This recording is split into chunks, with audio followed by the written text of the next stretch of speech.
So, what happens after we die? I mean, it's one of the biggest questions, right? It's something people have been asking forever. In this explainer, we're going to dive into a classic philosophical text that tackles this mystery head-on. And it's not just asking if the soul lives on, but what that journey actually looks like. Here's how we're going to break it all down. We'll start with the big question itself. Then, we'll get into two really old theories. One about souls just kind of wandering from body to body, and another about a huge cosmic cycle of good and evil. After we see how our author tests those ideas, we'll get to his own powerful conclusion about a divinely crafted path. All right, so first things first. The text doesn't mess around. It gets right to the heart of the matter. It poses that one timeless mystery that this whole debate is really built on. I mean, this is the fundamental challenge, isn't it? If the soul keeps going, what's the plan? Is it just a random, chaotic journey? Is it locked into some kind of preset destiny? Or is it something else completely? This question has kept thinkers busy for centuries, and our author tackles it directly. Okay, let's get into the first major theory the text examines. And this is the idea that a single soul isn't just a one-and-done deal, that it can actually live in a whole bunch of different bodies over time.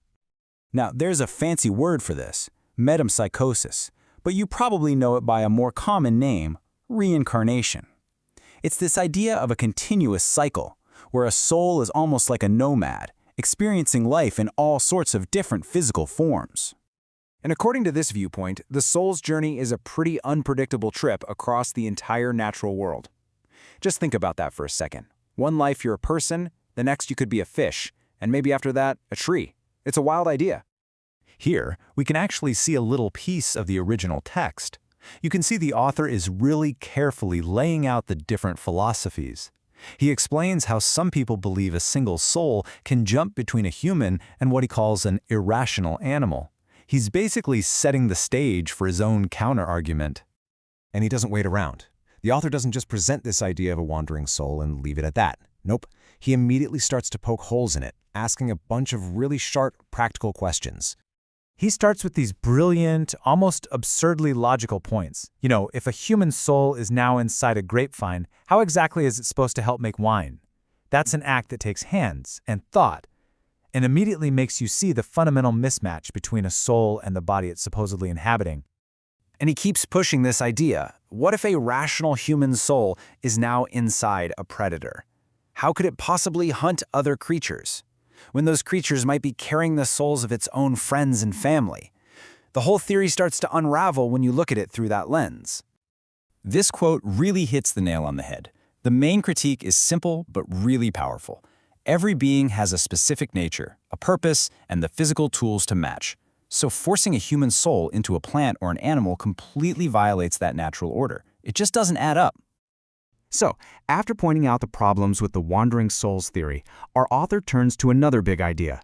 This one's about a grand cosmic cycle that's driven by morality, by good and evil. Now, this theory is a bit more complicated.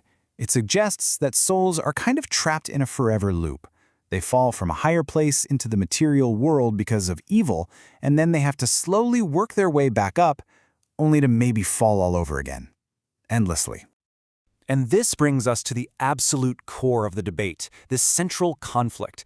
Is our path already set for us by some impersonal cosmic cycle, or is it something we actually choose for ourselves? Fate or free will? And here is where the author delivers the knockout punch to that cycle theory. He says flat out, this viewpoint undermines all freedom.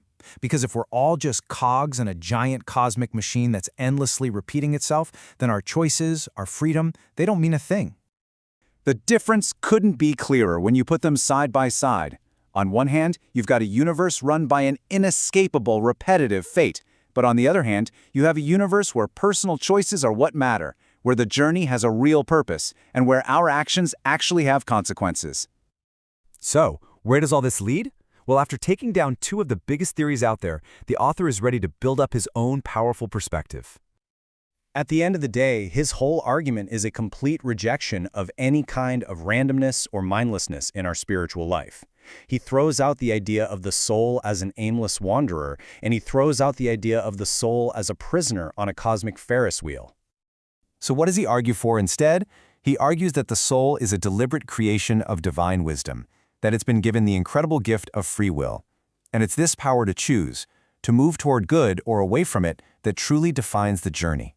Destiny isn't something that just happens to us, it's something we create. And that leaves us with this final, really provocative thought. If the soul's journey isn't just some random trip or a locked-in cycle, what does that mean for us? It seems to mean that the responsibility for where we end up, well, that rests right on our own shoulders.